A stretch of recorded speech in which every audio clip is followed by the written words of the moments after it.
That collective breeze you felt at about 9 o'clock Monday night was the exhale from Syracuse basketball fans everywhere as it avoids what would have been one of the biggest upsets in program history and what could have sunk Syracuse's battleship in its season opener. But disaster averted, and Syracuse takes down Moyne at the JMA Wireless Dome Monday night.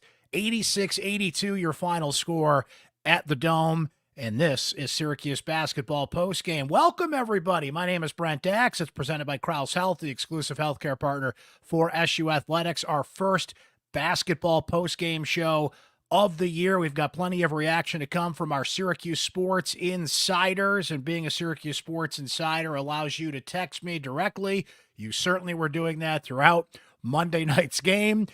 You get text from me, you get breaking news from me, you get insight, opinion, analysis, and so much more by being a Syracuse Sports Insider, and you get exclusive voice on this post-game show and the Syracuse Sports podcast, and of course our Syracuse football post-game shows as well, as we're in crossover world here with football and basketball running into each other. We've got some post-game reaction from Coach Autry and a couple of players we're going to bring you as well, and so much more here in our first basketball broadcast of the year. It's underway for real, as the kids would say.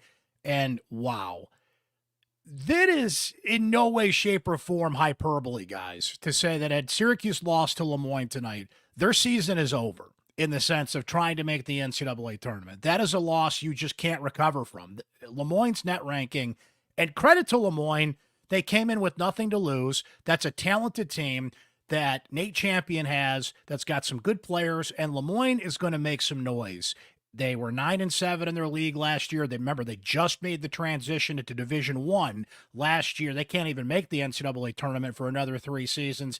And what Nate Champion is building at Moyne is something to behold. But for Syracuse to struggle the way they did with Moyne, even with all the new players on the roster and everything, it was a real eye-opener tonight at the Dome. So what Syracuse has to ask itself in this era of the transfer portal, name, image, and likeness, and how things have to accelerate, right? Do you look back on this and laugh and say, boy, remember they almost lost to Moyne, and you see the collective improvement from this team, the talent comes together, and what I think is still a roster that has the goods to make the NCAA tournament turns the page on this? Or was it really exposing Syracuse's flaws? It's the first game of the year, so you don't want to overreact too strongly, but there was a lot of things out there tonight that I don't think are going to go away anytime soon. There were certainly some positives that we'll get into, but what an eye-opener tonight as Moyne has the lead for a lot of the game. They punch back at every opportunity Syracuse had. I mean, when you have a player for Moyne, and shout out to the local kid from Skinny Atlas, Nate Fouts, hits a three-pointer in the second half, and he's running down the court doing the shush. He's shushing the Carrier Dome crowd, which was shushed for a lot of this game, frankly, because Syracuse just really struggled to get out of the gate in this one. That is not a good sign.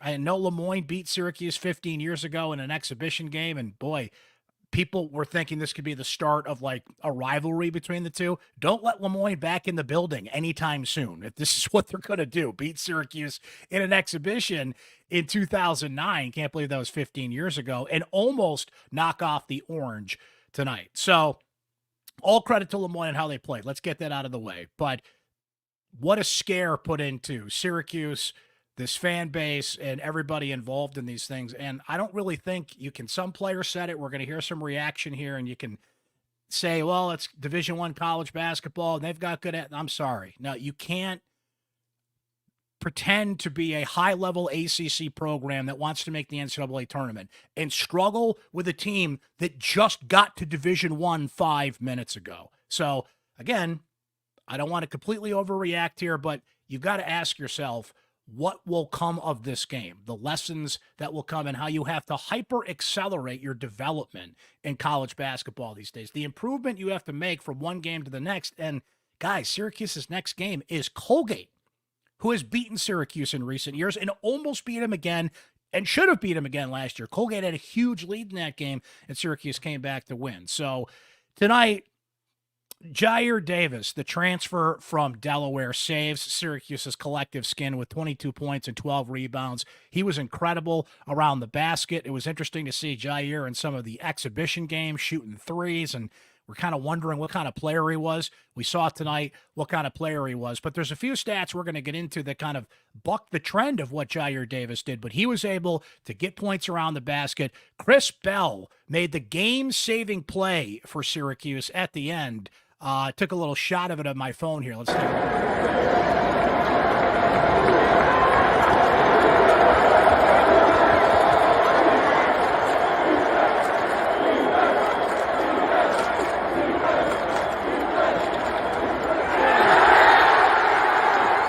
Bell dives in front of that pass, and for those of you just listening, Chris Bell jumps in front of a pass. Moyne gets the ball, 84-82.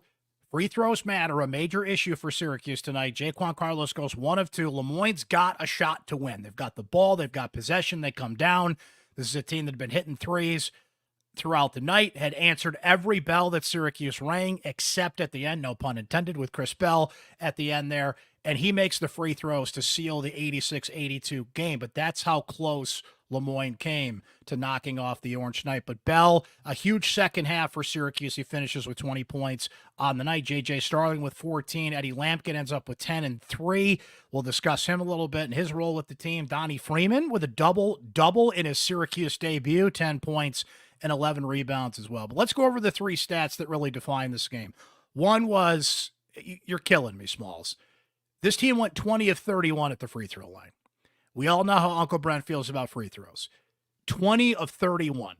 I don't care if it's the first game, the 5th game, the 25th game. Free throws are free for a reason, no matter what time of the year it is. And not one player on this team made all their free throws tonight. 20 of 31, 65% from the free throw line. That is abysmal, and hopefully will improve, and some of the jitters and some of the things that Adrian Autry said will wear off as they go here, but they're free points for a reason, and that's just disgusting. You know how I feel about free throws. I was cringing the whole time. The second big stat was three-point shooting. Syracuse was 4 of 22 from distance, and this is something we've wondered about this team. We know that Chris Bell can hit threes. Elijah Moore, correct me if I'm wrong, I'll double-check myself here. Yeah, he played 2 minutes, so he basically didn't play. And you're struggling to hit threes, and Elijah Moore doesn't get in there tonight, which was interesting, and I think some of the lineups they put in the second half worked, and maybe he just didn't fit into that defensively, but Syracuse struggles. Moyne hits 9 out of 25 from three-point range. This is a Moyne team that had 18 three-pointers in an exhibition game.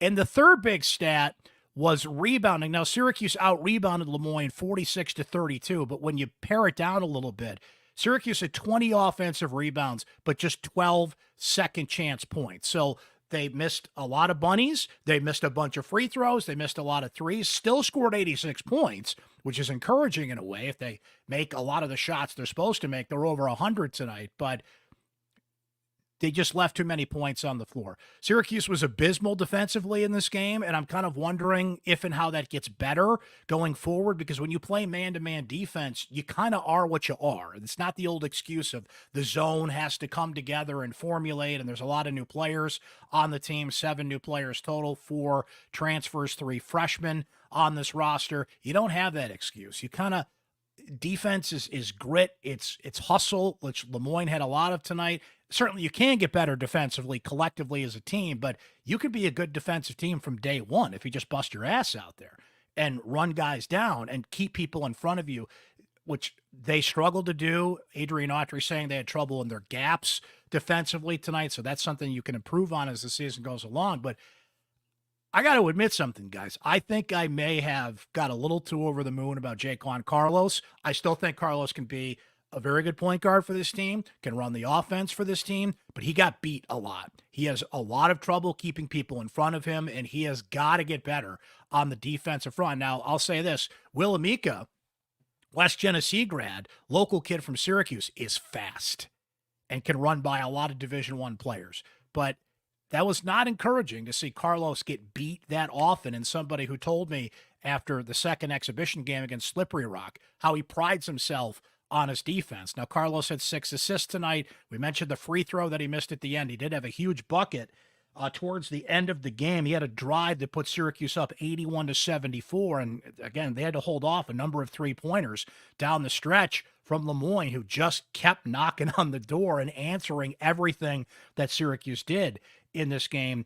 But Syracuse was also able to get to the paint and score when they struggled with that for most of the game. I gave you the stats, but Jair Davis and Eddie Lampkin did manage to get some off the glass. Now, Lampkin was an interesting case study tonight. He got into foul trouble, was out for most of the first half with 2 fouls. Eddie swats at the ball a lot off the rim. Eddie doesn't get off his feet very well. He's got a back issue that he's dealing with, but he's got to settle down around the hoop, and we saw that a little bit in the second half. He was a little more patient, waited a beat, used the glass, so maybe that'll improve as we go here. But this is a guy that's 6'11", 265, 270, and has to really take up that presence in the paint, and we'll see if he continues to do that. But Autry said it after the game that this team had some jitters, and they're getting used to each other, and some of the things you would expect the coach to say, but there's also a guy like Jair Davis who looks settled and confident and aggressive. And here's what he said, by the way. Here's Jair Davis about the game that he played today. You're going to get the rebounds. You're going to get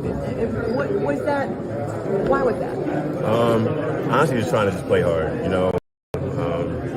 my friends and family are here. My coaches depend on me. I'm just trying to just make sure that every single day, whether I have a good game or a bad game, I can sleep at night knowing I really give my best. It sounds cliche, but that's really how I try to approach it. So you came off the bench, and then what did you expect to happen? Did you expect you were going to get the ball up? I try to put no expectations on anything. If I go out there and I get the ball every time, I'm thankful for that. If I go out there and get the ball not a lot, then I'm thankful for that. I'm happy to be here and trying to just make an impact any way I can. And that's an interesting point that Donna DeToda made. You could hear her asking the question there. He came off the bench, and this is a starting 5 we all expected.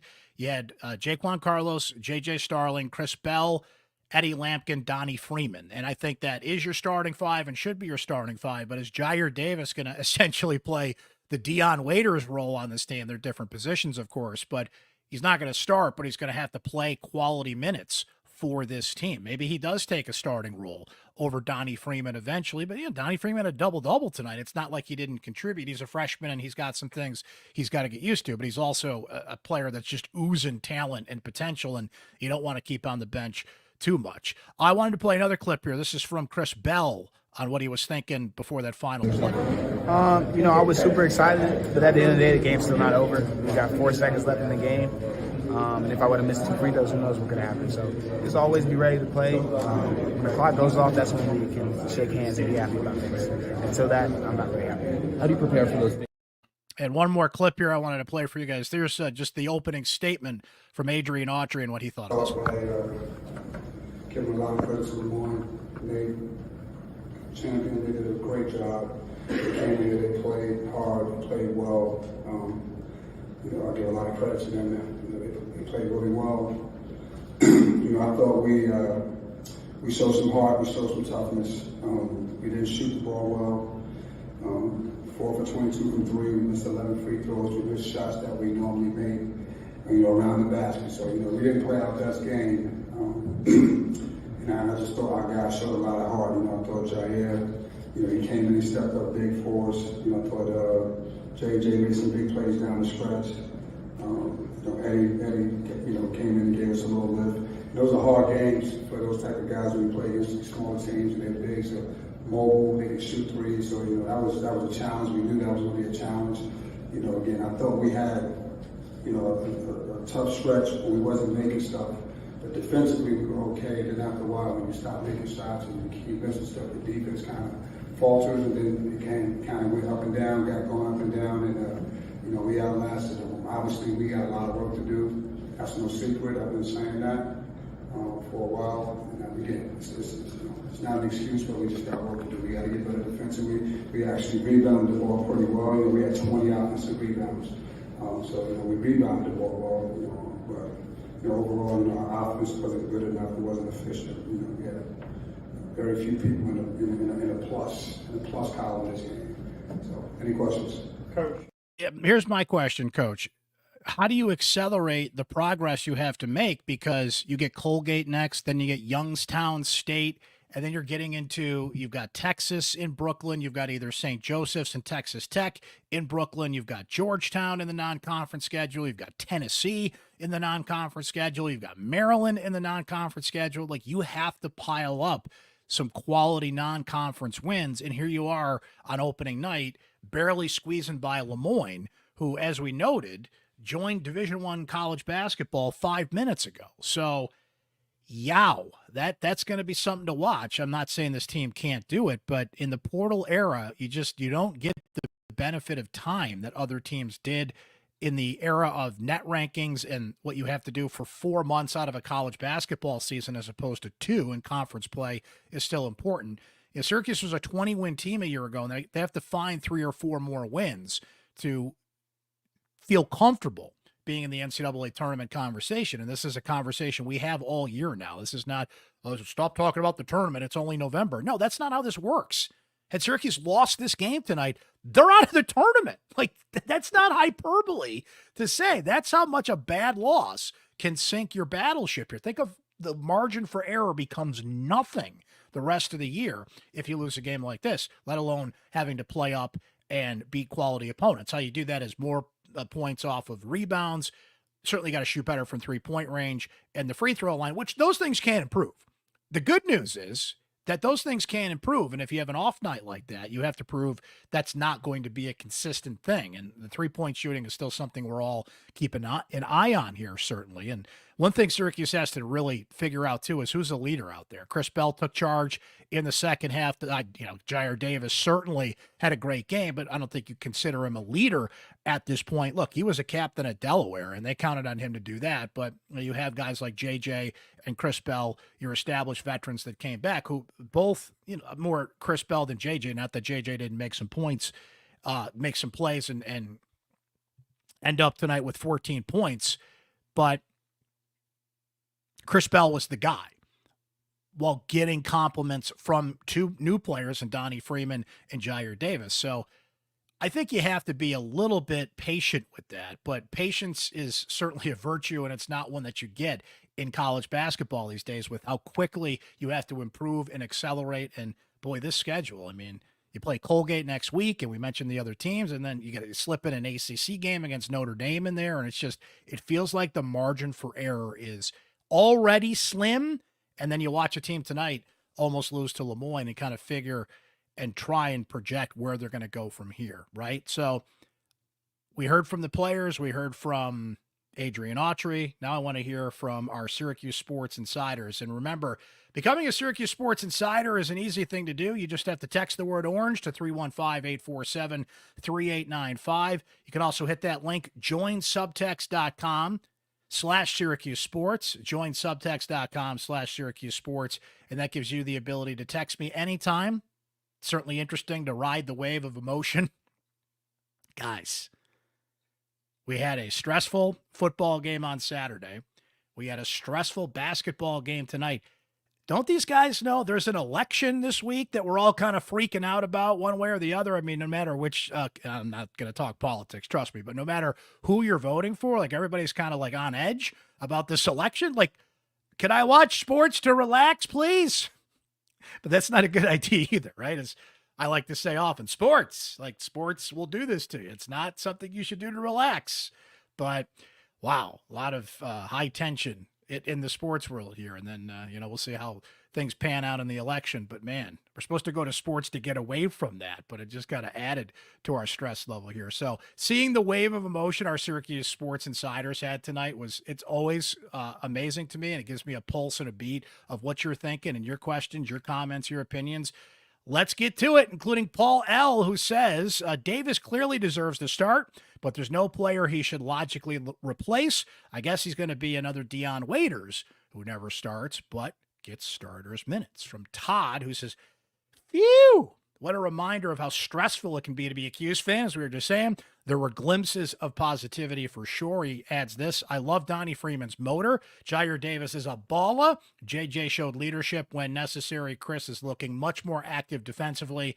And once Eddie settles down, he is going to be a difference maker. Jack W. says, this team we saw tonight is not a tournament team.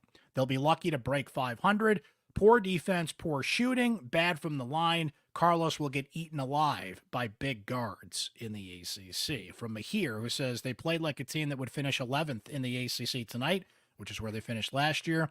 Normally in the past, I'd say, okay, whatever, it's the first game, but not this year. No NCAA tournament for 3 straight years. My optimism is running low. Hope they work on things because that was unacceptable. A couple more from our Syracuse Sports Insiders here, including Brian M., who says Davis is great.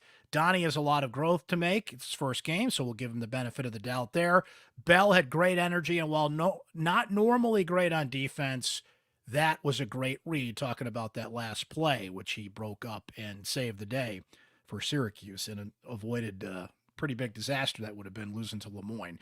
Eric J. says a win is a win, but boy, this team has a long way to go. They're definitely challenged on the defensive end. Moyne is not a very athletic team, yet Syracuse could not keep them in front. And Frankie S.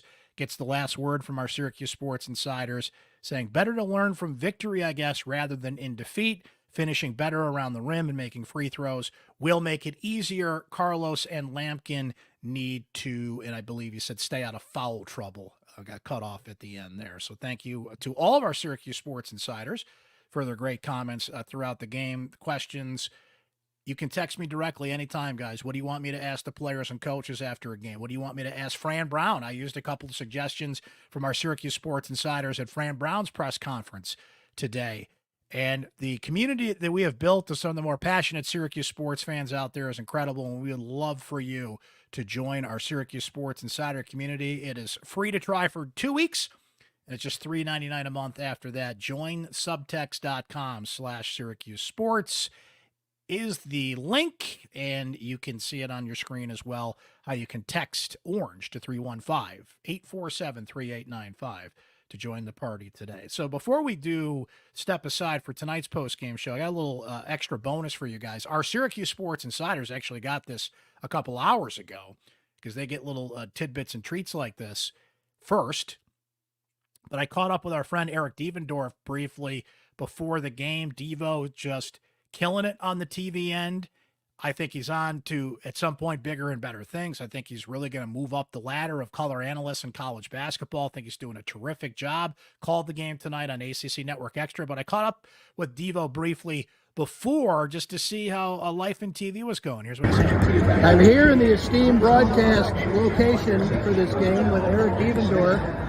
Devo, how's life in TV going? Man, I'm loving it. I'm enjoying it. I got a great partner to learn from, Matt Park, and just getting better game by game. But really just enjoying it, man. It's the best seat in the house, and my alma mater couldn't ask for much better. You're calling on the level, right? No homer calls here. Everything is. I'm getting better at that. I'm getting better. You know what? It used to be a lot of wheeze. But, Matt's helped me with that, and it's Syracuse now. So, I'm trying to balance that out, man. But like I said, just learning game by game, and it's been an awesome learning experience. There he is, folks. The next big fight out.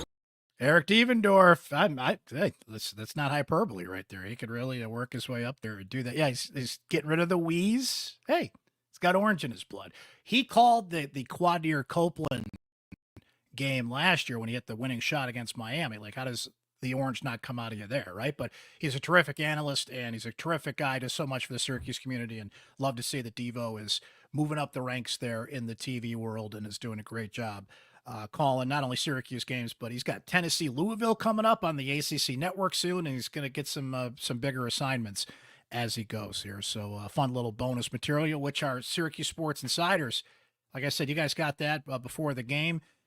Cool observations, opinions, inside analysis. It's all part of being a Syracuse Sports Insider. So we would love for you to join today. That's going to wrap it up tonight for this edition of Syracuse Basketball Postgame, presented by Krause Health, the exclusive healthcare partner for Syracuse Athletics. So certainly a game that created more questions than answers. It is game one.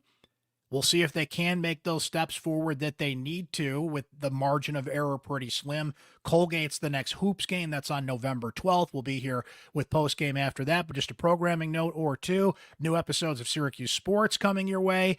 And the next Syracuse football postgame show is Saturday, so we have a kick time for that. Syracuse Boston College is a noon kick once again on the CW. Syracuse is basically like Dawson's Creek now. They're on the CW so much. Virginia Tech, Boston College. Next week at Cal, also a CW game.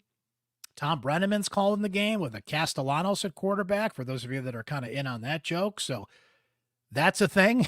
And yeah, look out One Tree Hill. Syracuse football is going to, knock you off the programming schedule, it appears. So we'll be doing our Syracuse football postgame coverage after that game. I just wanted to say a big thank you, by the way. Now, this is a basketball broadcast, but a lot of our basketball viewers and listeners know about Emily Leiker, our Syracuse football beat reporter, she's leaving us. We're going to miss Emily. She is moving on to an amazing opportunity with the Minnesota Vikings. She's covering the Minnesota Vikings for the Minnesota Star Tribune, right? Moving up to the big leagues and getting to cover the National Football League, and we are so thrilled and proud of her, but we are going to miss her on the football beat. Virginia Tech was the last game that she covered, so we step forward, Chris Carlson and I, and a little help with Nate Mink and some others will get you through the rest of the season. But we are going to miss Emily, and I just wanted to thank so many of you that reached out, our Syracuse Sports Insiders and others, with some kind words for Emily, and I thank you for supporting her work and supporting her being a part of our team, and we're really happy to see her get an amazing opportunity covering a National Football League team, but we're going to miss her here for sure. So thank you so much for that. And thank you for hanging out with us tonight. Don't forget to subscribe on Apple, YouTube, Spotify, wherever you get your podcasts. So when a new episode of Syracuse Sports or a Syracuse postgame show pops up, you're sure to get it. Now, if you missed the postgame shows live, that's why if you're subscribed on Spotify, Apple, YouTube to Syracuse Sports, you can listen on demand whenever you want. So make sure you guys do that so you can get those post-game shows and those podcasts on demand and listen on your time. Thanks for hanging with us tonight. Thanks to Crouse Health, the exclusive healthcare partner for Syracuse Athletics. Woo! Exhale. Syracuse avoids what would have been a big, big upset, but Moyne is held at bay this time around. Syracuse 86, Moyne 82 to start off the 2024-25 season. This journey is just underway, but a heck of a first game at the Dome tonight. We'll catch you next time here on Syracuse Basketball Postgame. Thanks, everybody. Have a great rest of your week.